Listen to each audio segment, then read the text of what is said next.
Hello guys, तो ये patient हमारे पास आया है। तो जो भी नए लोग आए हैं प्लीज़ गाइस सब्सक्राइब जरूर करें। तो गाइस ये जो पेशेंट हमारे पास आया इसकी क्रेनियोटोमी हुई है, वो भी चंडीगढ़ में। तो क्रेनियोटोमी भी उस तरीके से नहीं हुई है, हाइजीन का ख्याल नहीं रखा गया है। और जिस चलते क्या है कि पेशेंट को दोबारा प्रॉब्लम होने लगी है। अब पेशेंट छुट्टी करा के घर चला गया है।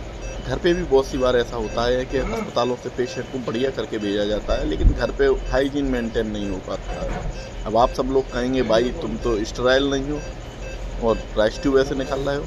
तो क्या है कि राइस ट्यूब तो मैंने निकाल दिया है, तो मैंने सैनिटाइज किए हाथ, ग्लव पहने। अब देखिए आप, तो ऐसा नहीं है, स्टेरिलाइजेशन का विशेष ख्याल रखा जाता है।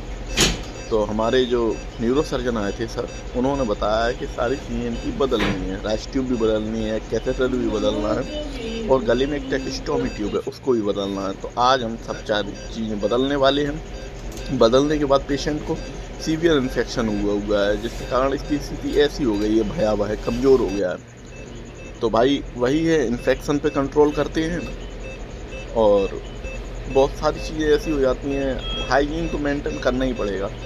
जब इन्फेक्शन कंट्रोल हो जाएगा तो फिर अपन 14 दिन बाद इनको ऑपरेट करेंगे। तो यही सारी समस्याएं आती हैं कि भाई पेशेंट, मैं तो ये कहता हूँ कोई भी सर्जरी हो हाइजीन का ख्याल तो रखना है, छोटी बड़ी कोई भी हो।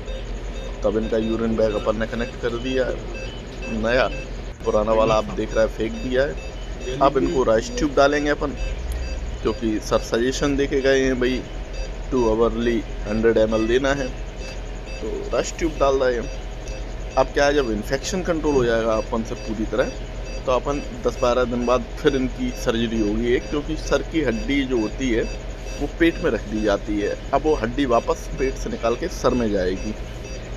तो गाइस उसके बाद पेशेंट रिकवरी करेगा। जब रिकवर हो जाएगा पेशेंट, तो अब आप उनको टाइटेनियम की शीट लगाएंगे जो कि सर को शेप देगा सही। तो गाइस यही सारी चीज़ें हैं। मैं विशेष कर कहना चाहता हूँ कि स्टेरिलाइजेशन का बहुत ख्याल रखना चाहिए। ऐसे पेशेंटों में ज़रा भी लापरवाही नहीं करनी चाहिए।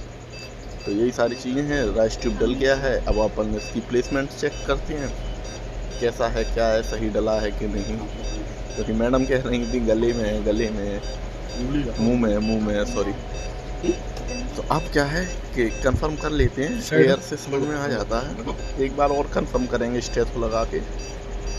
तो हमारे जो सहयोगी हैं वो बताएंगे, वैसे तो बता दिया है उसने, अनुभवी है लड़का। एक बार और चेक करते हैं। ठीक है मित्रों, इसी के साथ सब्सक्राइब जरूर करें। धन्यवाद।